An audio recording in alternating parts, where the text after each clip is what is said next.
I'm always delighted to be with Saul News. This has been such a leader in the conservative movement and the Republican Party. This is the Saul's Newsstand News Rewind for March 29th, 2024.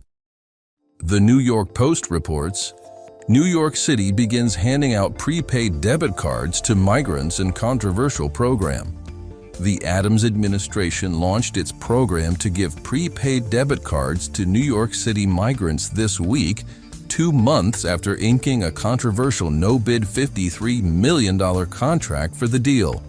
The administration scaled back the original plan, which would have loaded up the cards with a month's worth of money for food and baby supplies. Cash will now need to be replenished each week. A family with 2 parents and children under 5 will receive about $350 a week. The pilot program will cover about 460 out of the almost 65,000 migrants in the city's care. Axios reports, Biden, Democrats mostly ditch Bidenomics. For the first time in more than 2 months, President Biden on Tuesday publicly uttered a word that he and other Democrats have largely abandoned: Bidenomics. The original goal of the term was to co-opt Biden's Republican critics and do for Bidenomics what former President Obama did with Obamacare: take a word that seemed like a political liability and turn it into an asset. Republicans are now using the term mockingly far more than Democrats heading into the thick of the presidential campaign. In recent months, though, Bidenomics mentions by Biden, Democrats in Congress, and others in the party have fallen off a table. It's a shift that amounted to an acknowledgement that the White House's messaging effort was falling flat with many voters.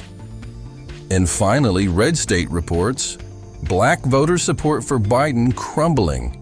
41% not even sure they'll come out to vote in November. President Biden's poll numbers have been in the tank in recent months, with several showing former President Trump beating him in November's presidential election. But the news gets worse for Biden as a poll released on Monday shows that enthusiasm for the president among Black voters has plunged since his election in 2020. The voting bloc is crucial to his re-election chances as he took in 87% of their votes last time around. 41% of respondents said they were not even sure if they'll vote in November. Additionally, 1 in 4 of those surveyed ages 18 to 29 say they've thought about not voting as a form of protest.